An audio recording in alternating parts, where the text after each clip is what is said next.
Everyone, I'm Gunjan Sharma from the School of Education Studies, Ambedkar University, Delhi, and I'm here to present a paper titled Curriculum and Pedagogy in Higher Education in India in the COVID times. So the organization of the PPT is as follows. First, I discuss the purpose of the presentation, the context of higher education in India, then followed by microview, the practitioner's response to the need for curricular reimagination during the COVID times. The macro level discourse is primarily the policy level discourses that focus on regulation of teachers and teaching and learning.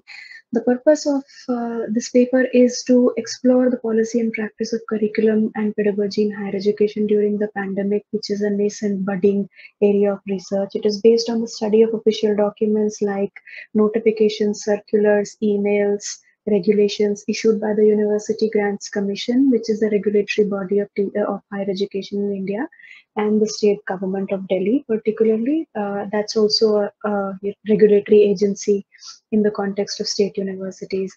I've also looked at the similar documents issued by three public universities in Delhi, including both central and state universities.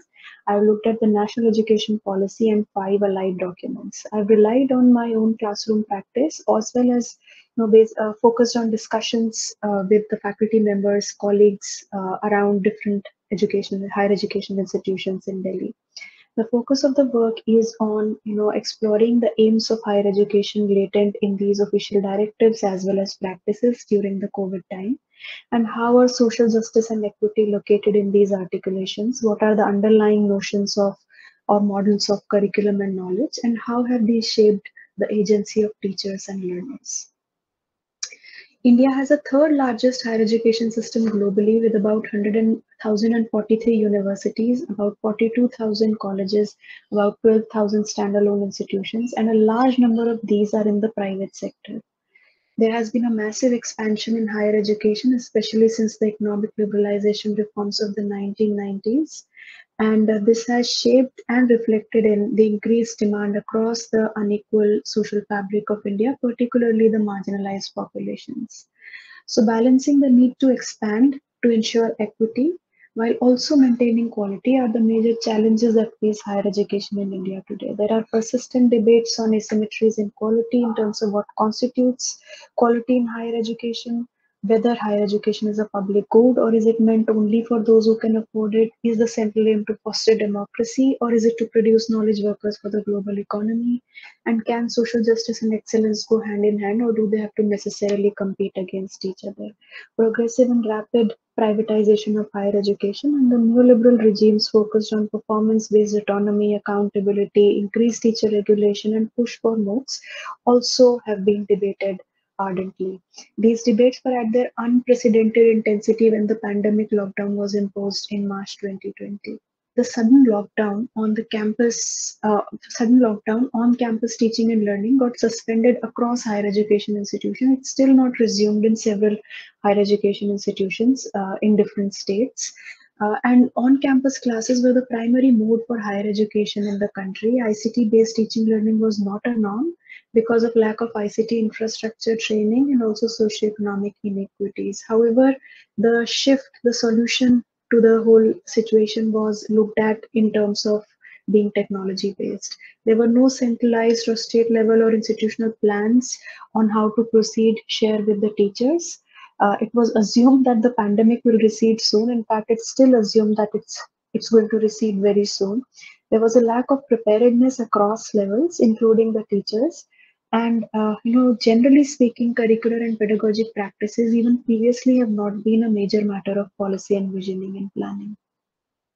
So in this context, there were notifications issued by the UGC that it's mentioned that teachers should develop online content, do online teaching and evaluation, prepare lesson plan, carry on research, write articles, and prepare innovative question banks, and focus on some national missions. So beyond this, the imagination didn't go, and there were no systematic guidelines on how to resume teaching learning, even on the online platforms. So the faculty members from different universities began exploring the online interface. There were challenges that they encountered as communicated by students in terms of lack of internet access, IT resources, ICT skills, lack of study space, anxiety and mental health concerns, and other sorts of constraints.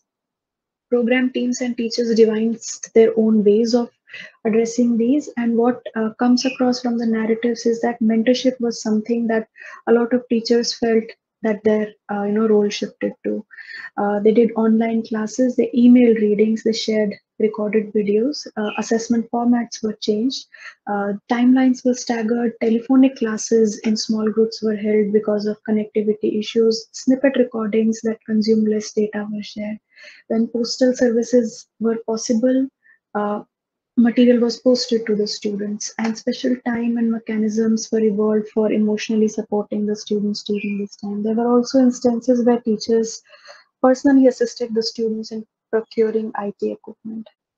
So teachers soon discovered that online teaching learning is not a simple shift in the platform, it's a cultural shift. It requires rethinking content in terms of nature, load, form, and pace. The concept of cohort doesn't apply in the same way as it does in a usual situation. The process and nature of interaction changed, particularly because very few students participated in the classrooms. The assessments had to be continuous and the grading patterns had to be rethought through. There was a shift in the onus on the learners as compared to a shared onus in a face-to-face mode. And English as a medium of the online platforms was another constraint that the students faced. As the teachers designed their pedagogy, the authorities designed mechanisms for regulating the practices, teachers, and learners. One of the university level notifications made synchronous teaching mandatory. In fact, it said that the teacher should supplement synchronous teaching with asynchronous teaching. There were other similar guidelines that followed. Synchronous classes were required to be recorded and circulated. Evidences of teaching had to be maintained and reported. Student attendance, despite not being mandatory, was to be recorded mandatorily and submitted as an evidence. Faculty members were required to be at headquarters and work from home. Travel allowances for teachers were debated, but IT allowances were not granted. Faculty members were expected to complete the usual credit load requirements while using their personal IT resources. For faculty support, workshops were organized almost a semester had passed, in this process. Subjective assessments were debated, and there was an argument to replace these with MCQ type assessments. As a policy, public institutions are now being required to offer their courses as MOOCs. It's an essential for career advancement for faculty members from 2018 itself.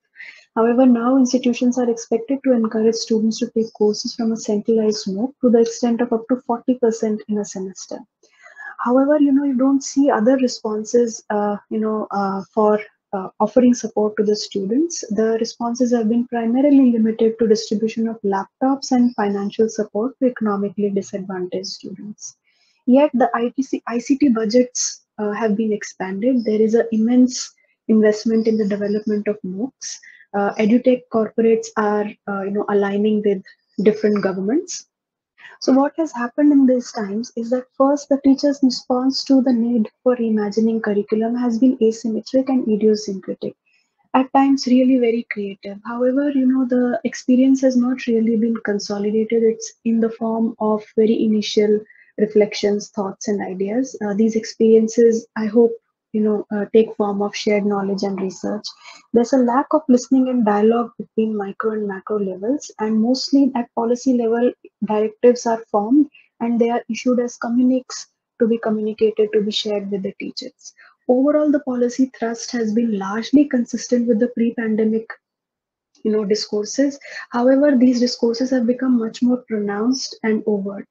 So, for instance, the official vision is restricted largely to creating, a global knowledge worker. The questions of quality are undermined, and the concept of quality is increasingly datafied, and social justice and equity are restricted to the questions of access. However, there are two exceptions. One, during the pandemic, curriculum and knowledge is increasingly been seen or defined in terms of content or the syllabus to be covered. While in general, in the previous years, the focus has been on understanding knowledge as an outcome. There is also an increased neoliberal structuring, or rather, one can arguably say suppression of teachers, student, and institutional autonomy by decentering the sites of learning in higher education. So no longer universities, retain a monopoly over learning in higher education.